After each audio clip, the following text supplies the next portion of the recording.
Salam, selamat pagi Bapak Ibu serta saudara-saudara yang terkasih dalam Tuhan. Pagi hari ini kita berjumpa kembali dalam Renungan Harian Toraja edisi Rabu 25 Maret 2026.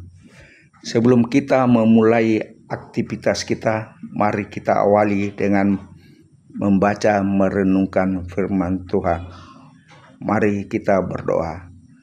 Bapa kami Tuhan Yesus Kristus, pagi hari ini kami mengucap syukur dan berterima kasih karena Tuhan telah membangunkan kami dari tidur kami dengan tubuh yang sehat. Pagi hari ini kami akan membaca dan merenungkan firman-Mu. Bantulah kami dalam memahami firman-Mu, sehingga firman-Mu menjadi kekuatan bagi kami dalam menghadapi kehidupan ini. Inilah doa permohonan kami yang kami bawa dalam Tuhan Yesus Kristus. Kami berdoa dan mengucap syukur. Amin. Firman Tuhan terambil dari Matius 22 ayat 23 sampai 33. Pertanyaan orang Saduki tentang kebangkitan.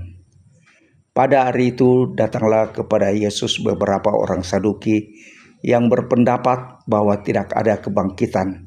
Mereka bertanya kepadanya, "Guru, Musa mengatakan bahwa jika seorang mati dengan tiada meninggalkan anak, saudaranya harus kawin dengan istrinya itu dan membangkitkan keturunan bagi saudaranya itu. Tetapi di antara kami ada 7 orang bersaudara. Yang pertama kawin tetapi kemudian mati, dan karena ia tidak mempunyai keturunan, ia meninggalkan istrinya itu bagi saudaranya. Demikian juga yang kedua, yang ketiga sampai dengan yang ketujuh. Dan akhirnya sesudah mereka semua perempuan itu pun mati. Siapakah di antara ketujuh orang itu yang menjadi suami perempuan itu pada hari kebangkitan? Sebab mereka semua telah beristrikan dia." Yesus menjawab mereka, "Kamu sesat, sebab kamu tidak mengerti kitab suci maupun kuasa Allah. Karena pada waktu kebangkitan orang tidak kawin dan tidak dikawinkan, melainkan hidup seperti malaikat di sorga. Tetapi tentang kebangkitan orang mati, tidaklah kamu baca apa yang difirmankan Allah ketika ia bersabda, 'Akulah Allah Abraham, Allah Ishak, dan Allah Yakub.' Ia bukanlah Allah orang mati, melainkan Allah orang hidup." Orang banyak yang mendengar itu takjub akan pengajarannya. Amin. Tema firman Tuhan pagi hari ini, takjub akan pengajarannya. Kelompok Saduki datang pada Yesus dengan pertanyaan yang unik sekaligus menjebak. Anehnya, mereka tidak percaya kebangkitan, tapi malah sibuk bertanya soal status pernikahan di sorga. Seorang perempuan menikah dengan 7 orang, satu persatu meninggal. Kemudian orang Farisi bertanya, "Nanti di sorga dia jadi istri siapa?" Yesus tidak terpedaya dalam pertanyaan jebakan mereka. Ia menegaskan bahwa di sorga orang tidak kawin dan dikawinkan, dan yang paling penting, Allah bukan Allah orang mati, melainkan orang hidup. Seringkali sadar atau tidak, kita pun berlakon seperti orang Saduki. Kita sibuk berdebat tentang hal-hal teologis yang rumit, tapi lupa esensinya. Apakah kita hidup di hadapan Allah yang hidup? Yesus merespon dengan tegas, "Kamu sesat, sebab kamu tidak mengerti kitab suci maupun kuasa Allah. Di sorga katanya tidak ada kawin mengawinkan, dan yang penting Allah bukan Tuhan orang mati, tapi Tuhan orang hidup."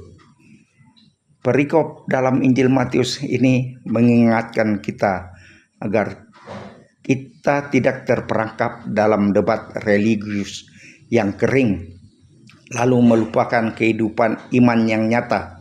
Kita terlalu sibuk bertanya tentang kehidupan setelah mati, Padahal pertanyaan yang lebih penting adalah apakah kita sedang hidup benar hari ini?